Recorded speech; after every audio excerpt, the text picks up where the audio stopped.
Emailing yourself an attachment is the most popular way to work on Office documents from anywhere. That's one reason why Hotmail users have over 15 billion Office documents stored in their inboxes. In the new Hotmail, we focus on making it easier for people to work with Office documents in email. Let me show you how I do this in Hotmail. And for comparison, I'll also show you how I could do this in Gmail. Say I'm at work and I'm working on a PowerPoint presentation. I email it to myself so I can access it from home later that night to finish it. Because I'm using Hotmail, I was able to send my presentation without worrying about attachment limits, since Hotmail supports sending messages with 200 files each, up to 50 megabytes per file. Now let's try the same thing in Gmail. I try to attach my PowerPoint, and I get an error message saying that my file won't fit into the 25 megabyte attachment limit. What can I do? Well, I could either try to reduce my deck size by deleting video or pictures so it fits. Or I could shift over to Google Docs, upload my file, and send myself a link. So, added steps, and I might not get what I want on the other end. Let's move on. I get home and I want to continue working on my deck. Let's say I'm using Hotmail. I sign in, open the message I sent myself. By clicking the file, I can see a high-quality preview of my deck with transitions and animations. It's ready to be presented, almost.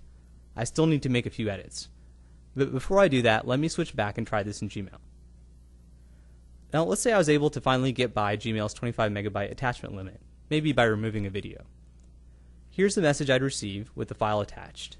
I get an option to view the file online in HTML. You'll see when I do this, it doesn't look like my presentation at all. I can only see the text. It turns out that I can't see rich previews of files created in the new PowerPoint format, only in the text.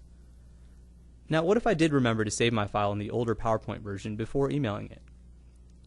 Turns out I can get a decent preview, but I won't see transitions or animations. Let's go back to Hotmail and I'll continue where I left off. I want to edit my document. All I have to do is click Edit Online. My deck is copied to SkyDrive and it opens up in the Office web apps, which look and feel just like Office.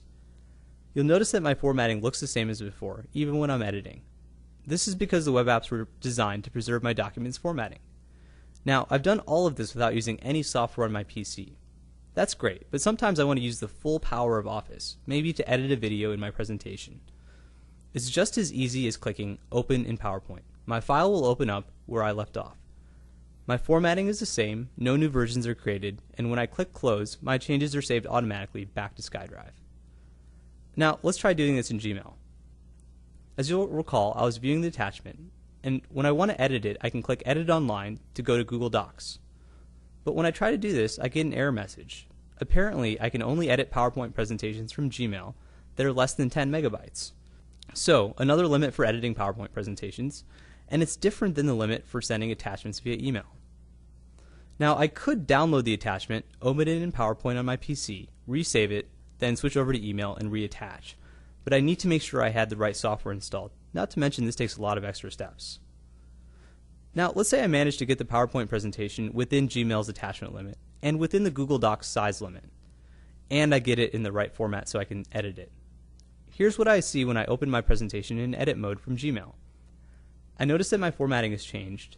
This is because my Office doc has been converted into a different format for editing. Not only does this make things look different while I'm editing, it also makes permanent changes to my document that others will see when I export it back to PowerPoint format. So, I hope you've seen how Hotmail makes it really easy to work with and access your Office documents anywhere. You can view and make edits online while keeping documents looking great. You can move easily between the web and Office on your PC based on your needs. And you can send large documents without worrying about attachment size. And the best part is there's nothing new to learn because it's seamlessly integrated with email.